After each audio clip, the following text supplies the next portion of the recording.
Hi, I'm Steve Lazarides and you are here at Banksy, Birth of an Icon.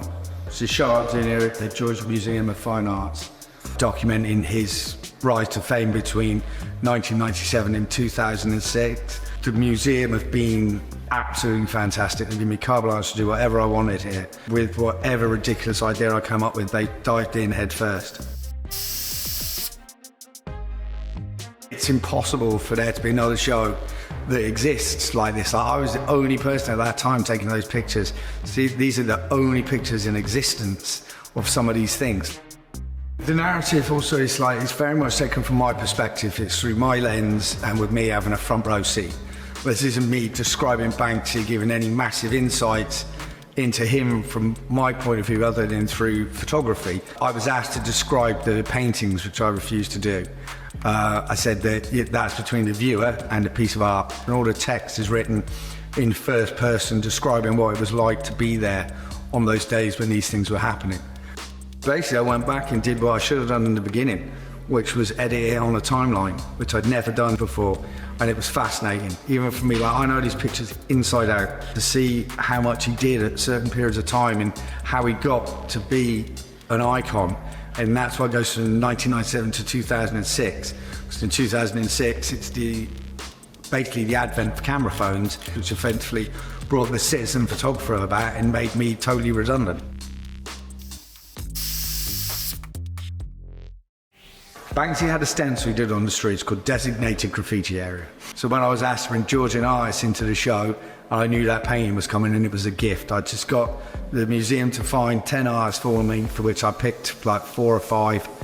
I did a sidebar to them that the museum didn't know about, where I told them it took me 25 years to get into a museum.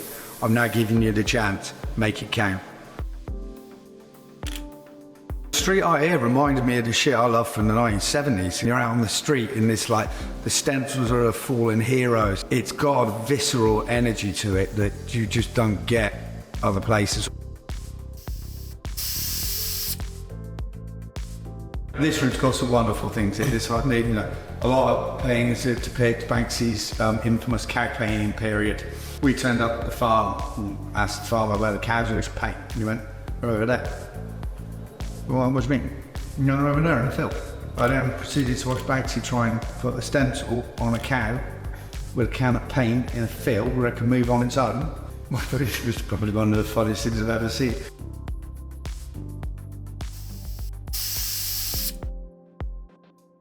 This is the portrait room, which holds some of the best portraits I shot of him in our time together. It was really special looking back here. It's like a pretty symbiotic relationship when we were doing portraits. The access that I had, and it was a pretty kind of intimate relationship. It has to be for someone to allow you to know who they are and to take their portraits and everything else. So, it's a great deal of trust involved. This is really the final bit of the documentary element of the show. I finish up here really barely legal in Los Angeles. I think that was the game changer for him. When he went, he was relatively famous in the UK. When he came back, he was famous across the globe. To be honest, this is my 132nd show. It's the only one I've done for myself. And I bloody like it. It's not about him. It is because he's the star of the show, but it's about what it fucking meant. We meant something. Not for long, but for a few years, we meant something. We changed things.